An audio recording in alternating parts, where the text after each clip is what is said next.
So after years of inconsistent power supply, many communities in South Africa are now also grappling with cable theft. In fact, in some instances, residents are coming together to protect infrastructure in that area. One such community is Eldorado Park, where residents there have rallied to protect the cables that are there. Newzroom Afrika's Mnisi is following the story. He's live to us now from Aldo's, and it's a community, Linda, that's plagued not only by cable theft but also by policing issues. It comes as no surprise that communities are essentially taking matters into their own hands.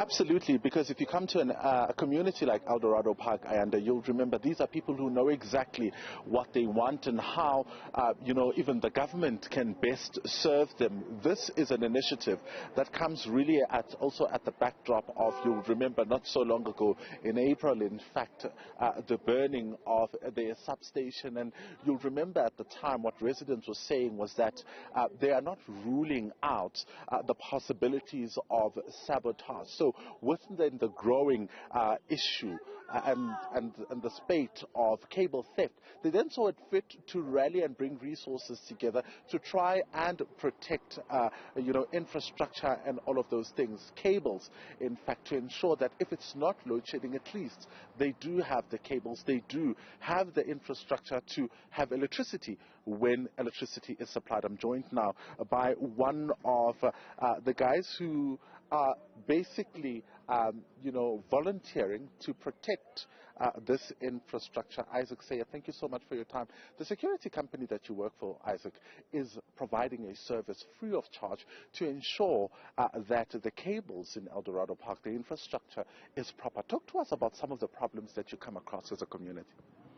It's a lot of problems, from very basic crime to stealing of paving, to bigger crime like stealing of cables, but it's various issues that we're having problems with. Everything is being stolen. Almost everything has been stolen. Yeah. So give us an incident where you've had to maybe respond to cable theft in Eldorado Park, and if there is an opportunity for people to sell these cables. The one that put us on the map is when we got like about 16 guys in one night and another 5 the next day. One syndicate who are involved in stealing cables.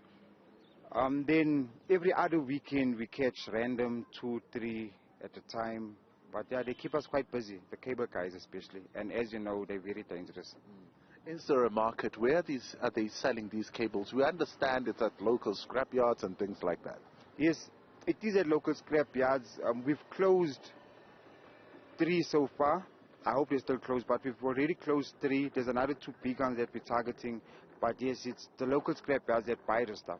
And unfortunately, the owners of these local scrapyards are not even from here. So they don't care if they're buying city power stuff. They just worry about the money. Talk to us about the resources then it takes to make sure that you protect this infrastructure. I mean, you're doing this voluntarily, and I'm sure you have to have petrol to drive around. You have to have protective gear. Yeah, look, I'm not alone. We're a big team. At the time, we have a convoy of up to 10 cars.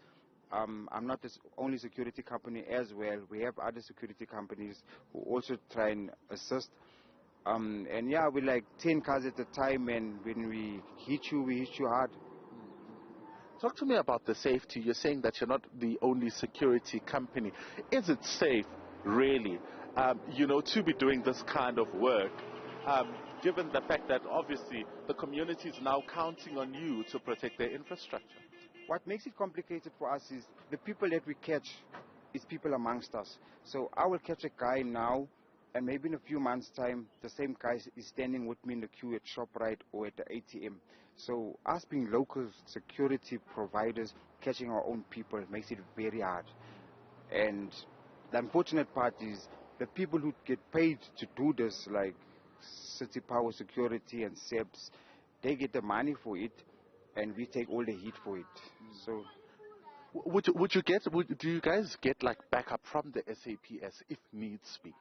To be honest with you, very rarely. They always have an excuse. Either there's no cars, or I had an incident recently where there was a gang fight and I had to go intervene.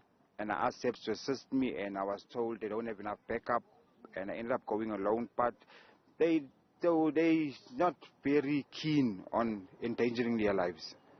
All right, I want to thank you so much for your time. That's Isaac said, and talking to us about really the dangers of this kind of work. And